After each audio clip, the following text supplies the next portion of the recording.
réponse quand tu veux.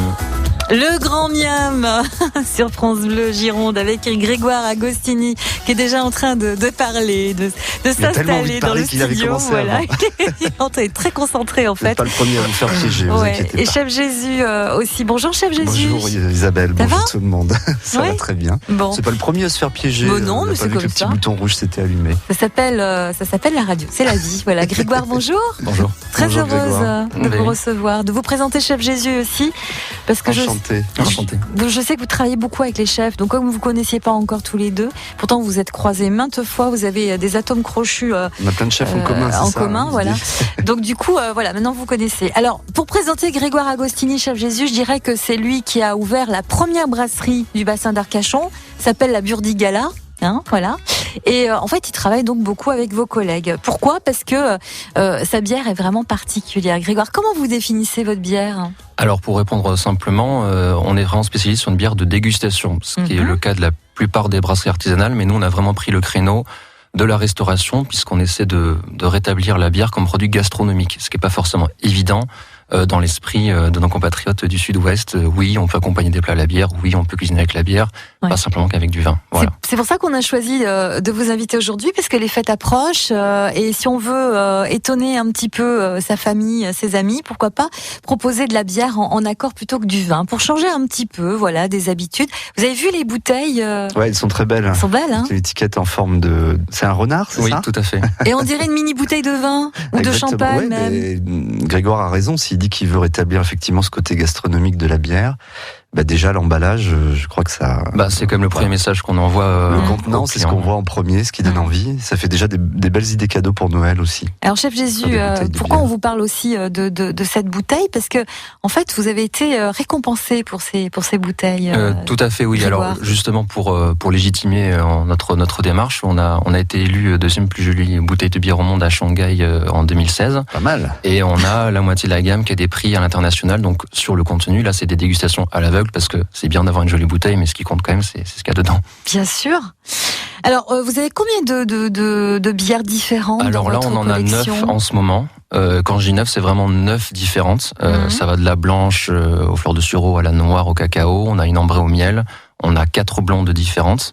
D'ailleurs, si je peux juste dire quelque chose, ne pas juger les bières par les couleurs comme on fait avec le vin, parce que sur les 4 blondes qu'on a, oui, on va pas trop en dire parce que Grégoire Agostini, souvenez-vous, on a préparé une question pour tous ceux qui écoutent. On va pas donner la réponse tout de suite. Tiens, je vais la poser tout de suite, la question pour un tablier France Bleu Gironde. Qu'est-ce que la bière blanche ? Alors, 3 propositions. En 1, c'est une bière qui a 50% de malt d'orge et 50% de malt froment, c'est-à-dire du blé. En 2, c'est une bière de couleur blanche, tout simplement. Ou en 3, c'est une bière qui a sa spécificité dans une douce amertume. Ah là là, c'est quoi la bière blanche ? En vrai, la vraie définition. 05 56 19 18, je vois que ça s'appelle déjà. Chef Jésus, vous, la bière, c'est quelque chose que vous proposeriez avec quel type de plat, comme ça, de manière intuitive ? Alors, il faudrait dire les bières avec quel type de plat au pluriel, puisque du coup, Grégoire vient de le dire, dans sa gamme, il y a déjà pas mal de choix. On va voir que même avec le poisson ça fonctionne, mais pintade, le chou, la volaille, le magret, il y a plein de choses qui peuvent s'accorder. Quand je dis s'accorder, c'est-à-dire qu'on déguste une bière en même temps qu'on mange le plat. Après évidemment la bière on peut aussi la mettre dans la cuisine, c'est un peu comme le vin, on a tendance à l'abîmer, parce que c'est un produit qui est pas destiné à la cuisson, mais qui peut quand même rentrer, notamment ce qu'on appelle la célèbre carbonate flamande, qui est le bœuf bourguignon du Schnorr, dans lequel on cuisine avec de la bière et du pain d'épices. On va en parler dans un instant de ces accords bière aimés avec Grégoire Agostini, de la Burdigala sur le bassin d'Arcachon, et avec Chef Jésus aussi. J'ai bien ça, je vais être trop bien déjà. Voilà. Et vous bien sûr, au 05 56 19 18, on vous attend. Le grand miam. Miam miam. En réécouter en podcast. francebleu.fr. La bière et ses accords avec certains plats, on va être assez concis dans nos propos parce que le temps passe très très vite. Christian déjà Dodange est avec vous ce matin pour expliquer ce que c'est que la bière blanche. Bonjour Christian. Oui, bonjour madame. Alors moi c'est Isabelle, vous m'appelez pas madame s'il vous plaît, sinon vous sortez immédiatement, voilà. Enfin bon, Je préfère dire madame plutôt que de me tromper de prénom. Allez, vous pouvez l'appeler Isabelle. Appelez-moi Isabelle. Christian, je vous présente Chef Jésus, donc le chef France Bleu Gironde. Christian, bienvenue. Je connais. Voilà. Et Grégoire Agostini qui vous écoute, qui est tout oui, puisque lui, il fabrique de la bière, il est créateur de bière, Christian. Voilà. Brasseur de Burdigala, effectivement. Exactement. Qu'est-ce que c'est que la bière blanche, Christian ? C'est 50% de froment et 50% d'orge de malt. Voilà. Vous connaissez la Burdigala, vous, Christian ? Oui et non. Enfin, j'en ai quand même acheté quelques-unes de bouteilles, mais pas la totalité, puisqu'il y a quand même 9 références, oui. 9 références. Bon, voilà. Il faut pas abuser tout de suite. Christian, est-ce que vous consommez la bière avec de bons plats ? Oui, et j'adore la bière. Étant originaire du Nord, je bois pas mal de bière, je vais dire. Ah, c'est vrai que c'est plus la tradition dans le Nord. Hein. Oui. Et après dans le Sud. Ouais. Voilà, exactement. Christian, entre les deux. On vous offre le tablier France Bleu Gironde et restez bien sûr avec nous puisqu'il y a plein de choses qui vont être dites sur ces accords mets et bières. D'accord, Christian ? Oui, et avec le tablier, vous pouvez m'envoyer aussi des échantillons de bière. On vous enverra chez Grégoire directement. Hein. Venez nous voir à la test, ça sera avec plaisir. Voilà, il a essayé, Christian, il a réussi. Hein. À bientôt, Christian, on vous embrasse. Merci, à bientôt, à très bientôt. Bonne journée. Bon, chef Jésus et Grégoire Agostini, on va peut-être rappeler déjà comment on fabrique cette bière. Bon alors très simplement, là, qu'est-ce que c'est la bière ? C'est 4 ingrédients principaux, de l'eau, du malt, du houblon, de la levure. Le malt, donc c'est de la céréale cuite pour faire simple. On peut avoir du malt de n'importe quelle céréale, seigle, blé, orge. C'est pour ça que par exemple la bière blanche c'est 50% de malt d'orge et 50% de malt de froment. Les deux s'appellent du malt. Le houblon c'est une plante voisine du cannabis qui va produire 90% de l'amertume, également des parfums dans la bière. Et la levure, c'est l'organisme qui va manger le sucre pour le transformer en alcool, en saveur et également en gaz carbonique qui va donner les bulles et la mousse. D'accord. Et les protéines, ça donne aussi un petit peu de mousse Alors, les protéines aident à la tenue de mousse. Notamment, il y en a qui sont plus contenues dans le malt de blé. Et donc, en général, on peut rajouter un peu de blé, pas forcément dans des bières blanches, pour aider la tenue de mousse. Tout à fait. Alors, la bière blanche, avec quel plat ? Chef Jésus. Je crois que c'est la première fois que je comprends comment on fabrique la bière, parce qu'il l'a très bien expliqué. Ah mais il explique super bien, Grégoire Agostini. On me l'a expliqué plein de fois, mais avec des propos beaucoup plus alambiqués, je comprenais jamais rien. Là, ça y est, j'ai compris. Et j'imagine qu'après, c'est le savoir-faire de chaque brasseur, selon qu'on rajoute un peu moins, un peu plus. Et après, c'est ça qui est passionnant, c'est-à-dire qu'en fonction de la pâte du brasseur, un même style, par exemple, on va dire la bière blanche, vous allez d'une brasserie à l'autre, pourtant on va respecter les mêmes canons, c'est-à-dire en termes de taux d'alcool, de couleur, d'amertume, etc. Vous allez avoir autant de bières blanches différentes. Et c'est ça qui est passionnant, c'est qu'en fonction de l'inspiration de la pâte du brasseur, ça fait des produits totalement différents. Voilà, c'est ça qui est intéressant. C'est comme le vin, finalement, c'est pareil. Il y a une technique derrière aussi, un vrai savoir-faire. Chef Jésus, la bière blanche, avec quoi ? Si c'est comme le vin, effectivement, un accord mets et bière, ça va être aussi selon votre palais, votre papille. Moi, je peux vous donner quelques pistes d'orientation, mais après, voilà, c'est le goût qui fait tout et chacun sait ce qu'il a à faire. Pour la bière blanche, ce serait Alors, la bière blanche, on pourrait oser avec des tartares de poisson, surtout si on mélange des poissons qui ont du caractère, le saumon, le maigre, le cabillaud. On peut même se permettre de mettre des crevettes dedans. Et par contre, il faut rajouter des légumes, je pense, pour pas être simplement sur une opposition de poisson et de bière blanche. Les légumes, en ce moment, les légumes d'hiver, topinambour, rutabaga, navet, tout ça étuvé dans un peu de beurre, un peu de sucre. Vous les faites refroidir une fois étuvés et vous les mélangez dans le poisson.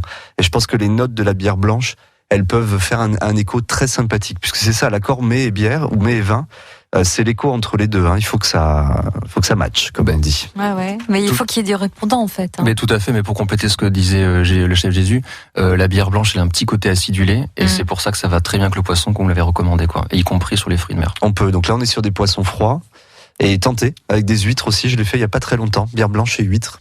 Ça surprend au début, mais c'est chouette. Ça donne envie d'essayer vraiment tout ce que vous dites. On va continuer dans ces bières et dans ces accords avec les plats. Pourquoi pas ? On a parlé de poisson. On va parler d'autres choses dans un instant. Si vous avez envie d'intervenir, 05 56. Miam, miam, miam. Le grand miam. Le grand miam autour des accords mets et bières avec Grégory qui est là pour Agostini pour parler de sa bière, sa production. La Burdigala, l'une des premières brasseries et la première brasserie d'ailleurs du bassin d'Arcachon, et Chef Jésus. Alors Chef Jésus, chapeau, franchement pour toutes les idées que vous nous avez déjà données avec l'accord de la bière blanche. Ah oui, non mais vraiment. Après, j'invente rien, c'est des choses qui fonctionnent, qui sont avérées. Qui sont avérées. Ouais. Oui, qui sont testés, voilà. C'est ça. Que j'ai testé aussi dans ma bouche, sur mes papilles, voilà. Okay. On n'en doute pas. Alors Grégory Agostini, Grégoire Agostini, on pourrait partir sur une bière peut-être un petit peu plus parfumée, un petit peu plus un peu plus amère, un peu plus houblonnée. Voilà. Alors là justement, alors l'IPA, il y en a plein qui connaissent, il y en a plein qui connaissent pas. Pour faire simple, c'est une bière qui est très houblonnée. Le houblon dans la bière, c'est ce qui apporte parfum et amertume. Donc ça donne un style de bière qui va être avec une personnalité un peu plus marquée. Et ça, du coup, le Chef Jésus va peut-être pouvoir le confirmer, mais ça va bien avec des plats qui vont avoir eux-mêmes beaucoup de goût. Comme ça, l'amertume va venir soutenir ce qu'on a en bouche. Alors sur des plats, viande faisandée, plat épicé, ce genre de choses, mais je crois que Chef Jésus. C'est amusant ce que vous dites, Grégoire, parce que cette bière, je l'ai goûtée toute seule. Et je vais pas vous dire que je l'ai détestée, mais elle a été très compliquée à boire. Ouais. Et j'ai fermé la bouteille et je me suis dit, puisque j'ai le repas juste après, je vais garder la moitié de la bouteille, et j'ai continué la dégustation en mangeant. D'accord. Et là, je l'ai adorée. Et c'est vrai qu'effectivement, l'IPA ou IPA,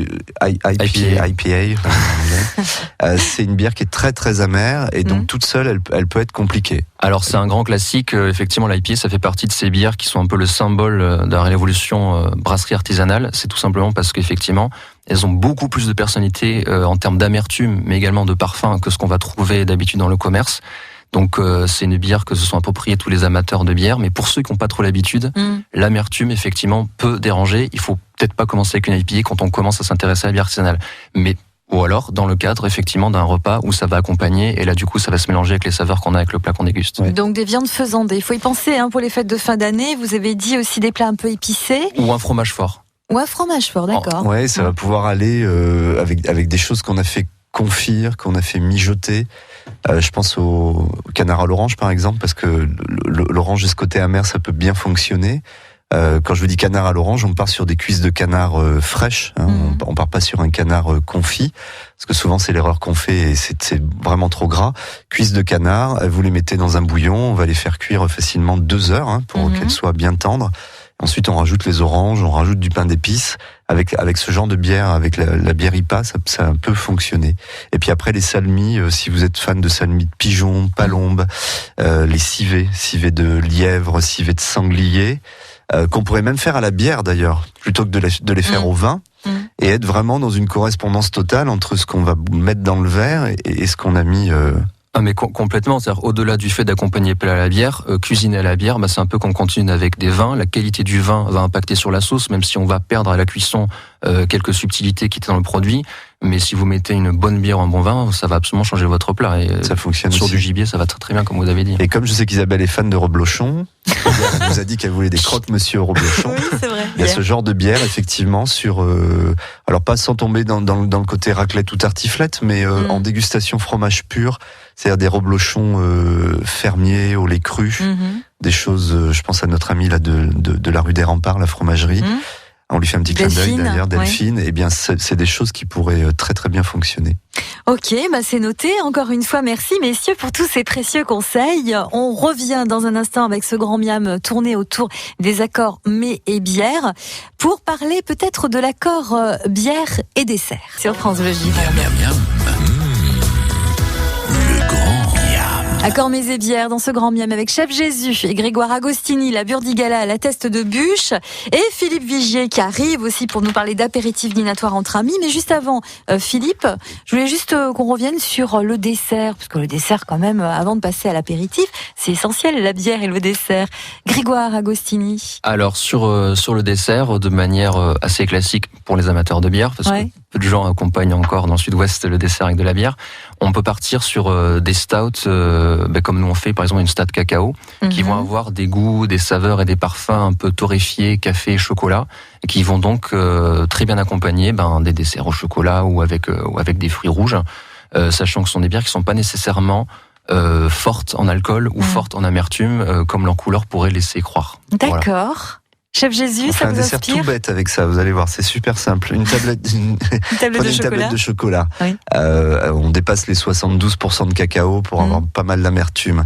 De l'autre côté, vous prenez 30 centilitres de crème liquide, vous la mettez dans une casserole et vous mettez 2 cuillères à soupe de confiture d'orange, par exemple, confiture de mandarine. Vous portez à ébullition, la tablette, vous la cassez en petits morceaux dans un saladier et vous versez la crème comme ça en 3 fois pour qu'elle reste bien chaude à chaque fois. Vous tournez, vous mettez ça au frigo et de temps en temps vous allez tourner avec le fouet. On était en train juste de fabriquer une ganache au chocolat, c'est aussi simple que ça. Et on a mis un liquide aromatique à l'orange et de la crème dedans. Ça va reprendre une consistance un petit peu épaisse, ça vous le mettez dans des verrines ou simplement vous le posez dans une assiette et avec le dos de la cuillère vous appuyez comme ça fait une petite virgule comme ça. Et vous allez mettre des framboises fraîches au milieu et on accompagne avec la bière de Grégoire. Voilà. Bon, très bien. C'est sans passer à l'apéritif avant de passer au dessert avec vous. Et avec modération, Philippe, tout ça, bien entendu. Évidemment. Philippe, un apéritif dînatoire, un plateau repas en amoureux, un pique-nique convivial, une entrée tendance sont des occasions bonnes pour ouvrir une ou des jolies boîtes de la marque Parallèle. C'est installé à Bordeaux. Et oui, Isabelle, impossible de résister à ces petits poissons, les Spratz de Riga. Les Spratz. Vous l'avez bien dit, hein? Les Spratz. Oui, les Spratz. Alors, parfois désigné sous le nom d'anchois de Norvège, le Sprat est un petit poisson sauvage au dos bleuté, au ventre argenté, qui évolue dans les eaux froides du nord de l'Europe.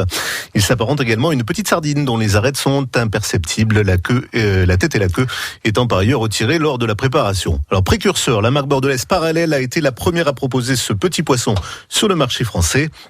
Considéré dans les pays de l'Est. Vous en avez trop mangé déjà, vous avez plein la bouche, la fille Vigier. Quel gourmand. Alors, cet homme est de luxe dans les pays de l'Est. Le Sprat est un concentré d'iode et de saveurs fumées. Reconnaissable à son couvercle transparent, une véritable innovation dans le monde de la conserve. La gamme Les Petites Sardines de Riga Parallèle se décline en 4 recettes fondantes et subtiles. Thym, citron, graines de moutarde, olive et poivre noir. Merci. Ouais, je n'ai pas été trop long. Philippe Vigier. Non, mais c'est super. Qu'est-ce qu'on met avec dans le verre quel type de bière on va pouvoir déguster avec des Sprats? Là, vous me posez un peu une colle. Une bière de Noël, par exemple? On pourrait, effectivement, parce que les bières de Noël, leur caractéristique, c'est qu'elles sont pas mal d'épices, type Claude Girofle et compagnie, et ça peut effectivement, oui, tout à fait. Vous voyez, vous n'avez pas besoin de moi. Oh, on a besoin de vous. On va leur proposer c'est Parallèle, c'est ça? Oui, Parallèle. Ouais, la marque Parallèle est une marque couvercle transparent. Oui, c'est chouette. Elles sont super belles, les boîtes. Voilà. Et pour la bière de Noël, juste comme ça, il y en a une qui est fabriquée en Gironde. Alors, vous en avez plusieurs. On a la chance d'avoir plusieurs brasseries artisanales dans la région bordelaise, centre et région agrandie. Et la plupart proposent effectivement des bières de Noël. Alors nous, on n'a pas encore eu le temps de se mettre dessus, même si on a des projets. Mais vous pouvez trouver auprès de la plupart de mes collègues que je salue ici, des bières de Noël. Et donc pour rappel, la bière de Noël, c'est une bière qui est produite de manière saisonnière pour cette période de l'année, qui est une bière plutôt de couleur brune ou noire, qui va comprendre pas mal d'épices et qui est donc parfaite pour accompagner les plats qu'on sert à cette période de l'année. Ah, c'est bien. Voilà, on se dit que l'année prochaine, peut-être que vous aurez votre propre bière de Noël. Qui sait? Je sais que vous avez un projet en cours, là. Vous êtes en train d'étudier la question. On peut le dire ou pas? Non, on peut pas le dire? Je préfère pas pour l'instant. Bon, très bien. Superstitieux. Vous viendrez nous en parler quand ce sera avec un jour. Plaisir. Chef Jésus, vous êtes conquis, je suppose que ça donne envie, mais ça confirme effectivement. Ça confirme qu'on peut faire des accords et je suis très content que Grégoire travaille avec pas mal de chefs. On peut les citer peut-être, non? Tous ces chefs si vous voulez, travailler. Déjà, le premier vraiment emblématique, c'était Michel Guérard, puisqu'on est lauréat, on a gagné le concours artisan du Crédit Agricole Bottin Gourmand pour les terres de Génie, Génie-les-Bains. Tout à fait. On a eu la chance aussi de travailler un peu avec Christophe Girardot à la Guérinière, Nicolas Magie au Saint-James. Voilà, on est également au Presso d'Argent. Enfin voilà, et d'ailleurs je remercie vraiment ces gens-là puisque il y a encore pas mal de travail pédagogique à faire sur accompagner les plats avec la bière et grâce à des gens comme ça et la notoriété qu'ils portent avec eux, rétablir la bière comme un produit gastronomique et en accompagnement de plat. Vous avez des bons ambassadeurs, vous inquiétez pas. Oui, ça va drainer tous les amoureux de cuisine qui sont en train déjà de réfléchir sur ce qu'ils vont faire, ce qu'ils vont proposer à leur famille pour les fêtes de fin d'année. Je sais que vous êtes dans la recherche, on a encore plein d'idées pour vous dans les jours à venir dans le Grand Miam. Et puis il y a des idées aussi à prendre sur les marchés, Chef Jésus, il y a des producteurs actuellement également à Lussac, à Branne, à Cavignac, à Somos, au Porges, à Langoiran, à Saint-Capri de Bordeaux, à Lormont aussi. Et puis pour Bordeaux, il y a place Calixte Camel dans le quartier de la Benauge et sur les quais au Chartron, il y a le marché bio aussi qui peut vous intéresser aujourd'hui. Chef Jésus, on déguste une bière ou pas on le fait ou pas ce matin Ou est-ce qu'on attend Je crois qu'on va en ouvrir une. Allez, 11h moins le quart, c'est bon. Une petite bière pour goûter. Ouais, mais c'est la plus forte, non? Oui, non, c'est plus amer. On va tremper les lèvres. Moi, j'aurais préféré celle avec non, je vais faire goûter la blanche au fleur de sureau. La quoi, là? La blanche au fleur de sureau. Je pense que ça va vous plaire, ça. Ouais, c'est-à-dire? C'est donc bière de froment, comme on en a parlé, 4,5. Il y a des écorces d'orange amère et des fleurs de sureau. Ça lui fait un parfum un peu explosif, litchi et pêche. Donc elle reste légère tout en étant extrêmement aromatique. Et il en parle très bien. Ah oui. Ça tombe bien, c'est moi qui l'ai fait, donc heureusement. En tout cas, ça donne envie. On vous retrouve bientôt. À demain, Chef Jésus. Oui, à demain, fidèle au poste. Bonne journée. Grégoire, à bientôt. Merci beaucoup. Ouais. Si vous voulez réécouter l'émission, bien sûr, sur francebleu.fr, vous allez trouver aussi une photo de Grégoire Agostini et de Chef Jésus, parce qu'on va pas les laisser partir comme ça. De 20 gros plans aussi sur le marché Targon, avec Philippe Vigier dans l'Entre-deux-Mers sur le plateau, au sud-est du département de la Gironde. Et puis Grand Miam va se consacrer, Chef Jésus, encore à la préparation de ces fêtes de fin d'année, avec les volailles et les différences entre chapon, pintade chaponnée, quoi d'autre Dinde. Toutes les volailles, oui, qu'on prépare pour Noël. Voilà. On vous raconte ça demain. Oui, avec Émilie Dudon de la ferme d'Ilatz. À demain pour le Grand Miam. La vie en bleu, podcastez le Grand Miam sur francebleu.fr.